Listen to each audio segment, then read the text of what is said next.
Right now, somewhere in your pocket, your phone is doing nothing at all. No buzz, no light, no sound, and yet some part of you keeps checking it anyway. Every few minutes, almost without deciding to. You tell yourself it's a bad habit, something broken about you specifically. But the truth is stranger than that. This urge is not new, it is not digital. It is roughly 300,000 years old.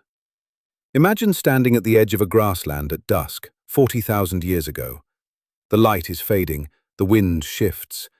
You're not deciding to scan the tree line, you're compelled to. Because the humans who didn't check the shadows didn't get to have descendants. That habit never disappeared, it just changed targets. Neuroscientist Robert Sapolsky found that your brain releases its biggest hit of dopamine not when something good happens, but in the uncertain gap right before you find out. The maybe, the not yet known. So the most addictive moment in your day isn't opening the app. It's the half second before you unlock the screen, when you don't yet know if there's something there. You're not addicted to your phone. You're addicted to not knowing yet.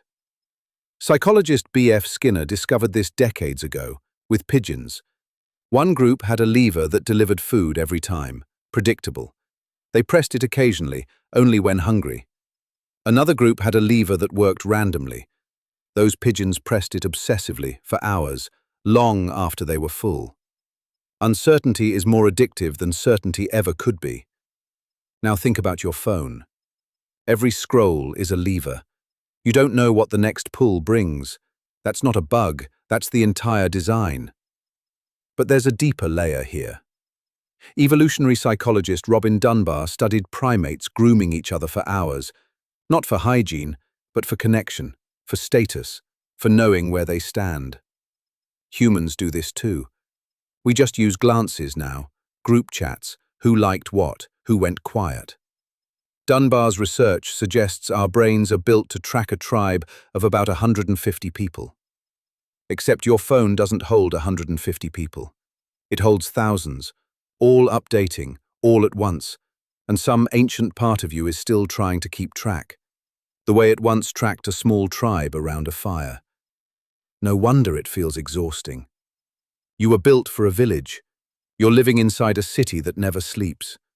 And the people who built these platforms didn't invent your instinct to check. They found it already sitting there, and built a machine that pulls it 800 times a day instead of 8. So the guilt you feel was never really about willpower. It was never a fair fight. The urge to check isn't weakness. It's proof your ancestors were paying attention when it mattered. The problem was never that you notice things.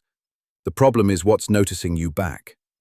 So tonight, when your phone buzzes, or worse, when it doesn't, and you check it anyway, notice that small pull in your chest. That's 40,000 years of standing at the edge of a grassland, watching the tree line, waiting to see what moves. Right now, somewhere in your pocket, your phone is still doing nothing at all. And some ancient part of you is still checking anyway, not because you're broken, but because you never stopped being human.